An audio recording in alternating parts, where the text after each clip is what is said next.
Okay, let's look at another set of images, some running files, and I want to highlight some of the issues, some of the new things in the print model. Previously, we had a grid view. It's flexible. It's a really nice layout experience. It's great for getting contact sheets or single images or maybe a 4-up, but folks wanted more flexibility. So we've done a picture panel. And I'm going to go ahead, and this is the most important panel right here, the cell panel. I'm going to clear that layout. I'm going to start from scratch. And I can just drag an image on, or I can add to package a certain set of sizes. So what's going to be the most common? Clients going to call up, they want a pair of 5x7s, an 8x10, and a bunch of wallets. So I can go ahead and delete that one, and I'm just going to click, let's go ahead and pick 5x7, and I'm just going to keep adding 2 of those. I'll add an 8x10, a couple wallet sizes, maybe even a few more even smaller ones. And it's just going to automatically add pages as I go to this layout and just populate them with the image. When I'm done with that, well, you know what, maybe I didn't add them in the right order. Maybe it's not optimized. Maybe it's going to be a real nuisance to cut. So I can do an auto layout, which will rearrange the images to minimize the amount of cutting and maximize the printable space. If I don't like the way it arranged the images automatically, I can just grab one of them and drag them around the layout however I like. Okay, so a lot of flexibility in terms of getting a print package, one image printed out in multiple formats in a single print job. Well, I know when a lot of folks print these kinds of jobs, they don't necessarily print them to their local printer. Sometimes you want to send them to a lab. So how do you utilize the print module in Lightroom if you're just going to go ahead and send those images to a lab? What we've added in the Lightroom 2 beta is the ability to print not only to your local printer, but also to a JPEG file. So you can leverage all of the layout functionality and send that to a JPEG file so you can send it off to a lab. So that's a lot of power. So Tommy, this is great. We'd love to see all this stuff, but I think we're at beta now. Why don't we showcase some of the high-end stuff, some of the editing capabilities that you might help back on. Scotty, do you think I'm holding out? Let's go ahead and go to the model.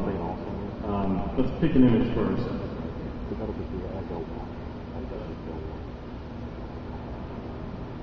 You know, as someone who grew up with film photography and spent a lot of time in the darkroom, there's one thing that I've been missing in my raw processing, and that's the ability to dodge and burn. And frankly, you know, we look at this image, and I've got some shadow detail clipping that I can fix, and I've got some highlight detail clipping that I can fix. But what I really need in this image is a brush to be able to brighten the shadow region and darken the sky. So here's that brush.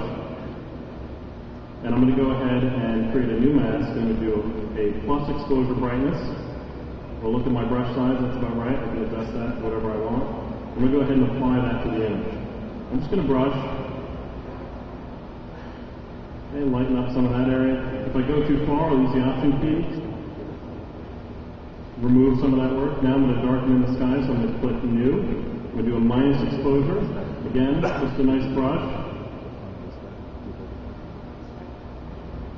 Darken in the sky. I'll take that across. Now, what if I want to go back to that original one and find out where that applied? So all I need to do is click on it, and it shows me where I worked on that raw file. This is all completely non-destructive.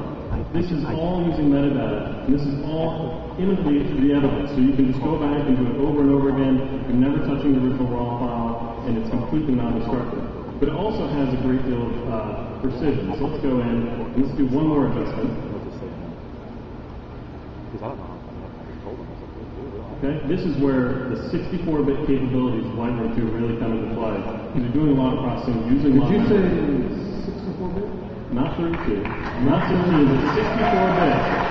On Mactel, Leopard, and on Vista 64-bit compatible. So it's on Mactel and it's 64-bit?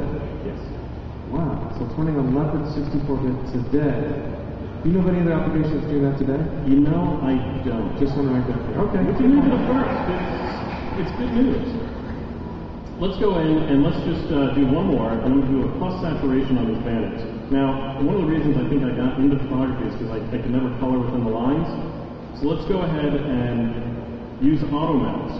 So when I'm brushing these banners, I don't have to worry about painting over the wood because it's looking for areas of light color and just brushing those areas. Let's make that brush a little smaller.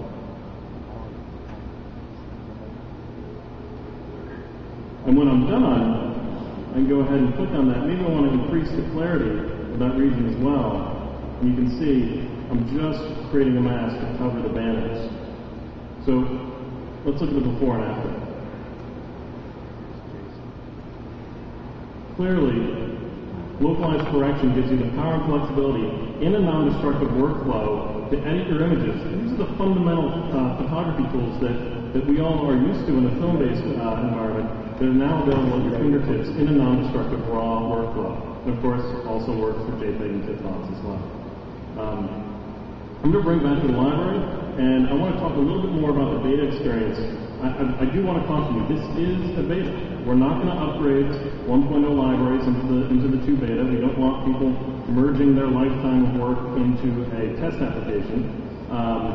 We do want feedback. We want to learn about your experiences, learn about your frustrations, things you need, what works and what doesn't. And so I think we have a real-life application of that in the works. So moving back to slides. So again, as Tom was saying, this is a beta. It's not production quality just yet. It's close, but it's not quite there.